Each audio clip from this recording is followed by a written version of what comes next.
Hi, everybody. This is Mr. Turkelson, and I was just looking through some of the week 31 discussion stuff, and I saw a question in there from Tiffany. And Tiffany's a typically very strong student, and so she asks about declensions again. And I guess this is continuing to be sort of a frustrating thing, and it is an important thing. And with your final exam coming, of course, I'm a little concerned that this sort of stuff hasn't sunk in yet, or still presents difficulties. And I'll say again that I'm happy to do Skype or Google Hangouts or whatever. If people get to me, I know that, there's been a few attempts to do so, and then, whatever happened, the storms and the power outages and all that.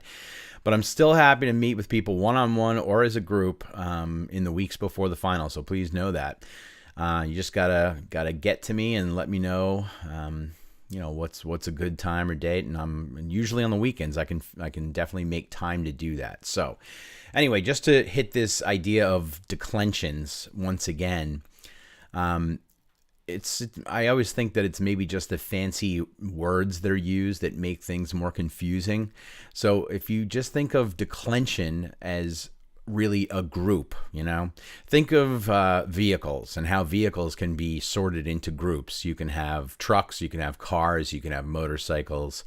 I mean, they're all vehicles, but they're different sort of categories. And with Latin nouns or adjectives, there's no real difference the way that there is between, say, a car and a motorcycle. It's just that there are different groups. For whatever reason, Latin had these 5 main groups of nouns.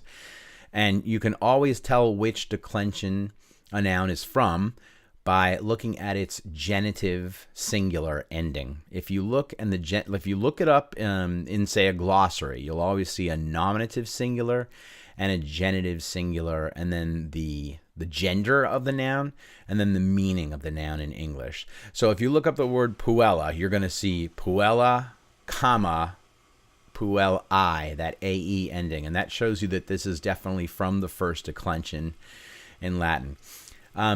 If you need to know what declension really means, to decline a noun means to really give all of its cases. These are the cases, once again. So there's a difference between a case and a declension.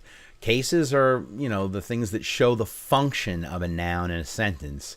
Is that noun, is puella functioning as the subject? If so, it's in this nominative case, and it has this form, puella, like puella est laeta. The girl is happy.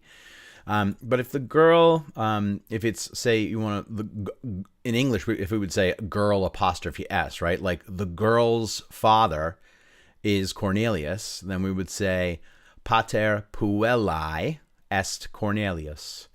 In that case, pater, the father, is the subject, and the puellae here, this genitive form, shows that there's a kind of possession going on, the girl's father. Dative case we did fairly recently. This is the 2 or 4 case. Marcus gives, let's see, Marcus gives, I'm trouble thinking of what Marcus gives right now, but if he gives something to the girl or he does something for the girl, then it's that the girl now is going to be in dative case. So let's just say Marcus gives a house to the girl, which is kind of crazy, but it could happen. Marcus gives, Marcus dot, and then the house is villa, but here it's accusative. Marcus gives a house. It's the direct object there, and he gives the house to the girl, puellae. So the confusing thing is that, you have AE here, and you have AE here, and you have AE here, and you also have it down here too.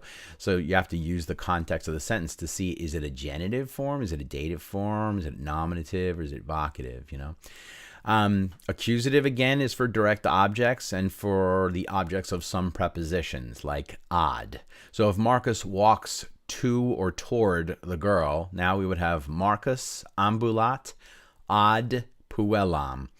That would be a prepositional phrase, ad puellam, towards the girl. The preposition ad takes the accusative case. Some are accusative and some are ablative, but for ad, it's accusative.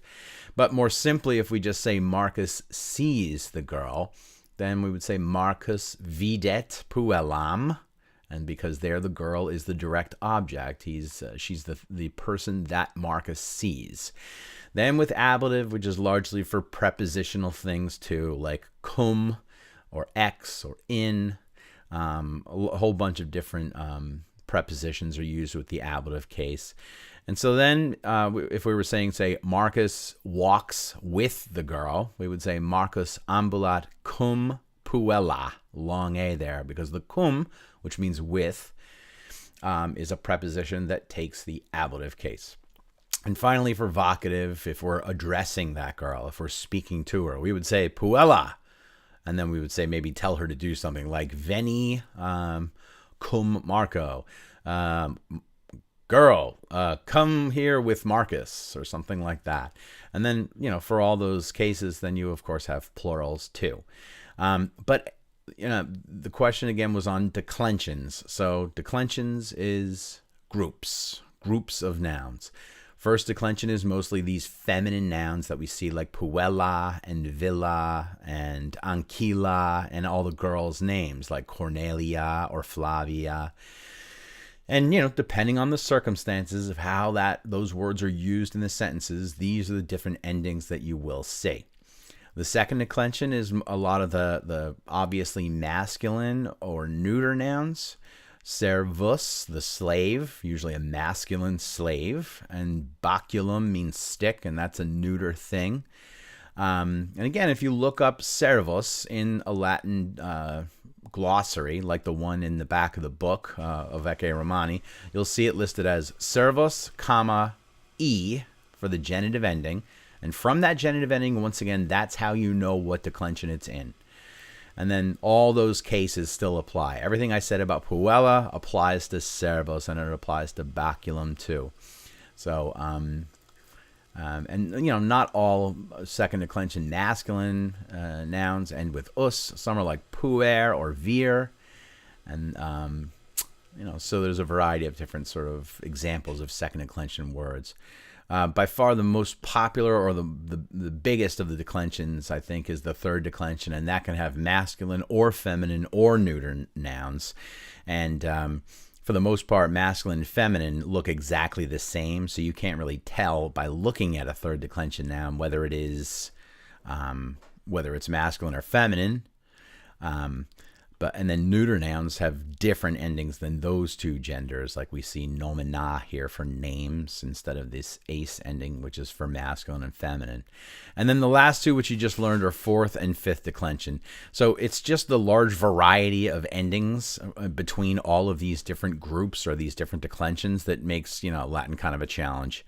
And, but, basically just think of declensions as a group of nouns that all function similarly, not always exactly the same. As I say here with servus and puer, we don't have puer us, so there is some slight variation. But for the most part, the nouns in each of those declensions is going to function the same as other nouns in that same declension do.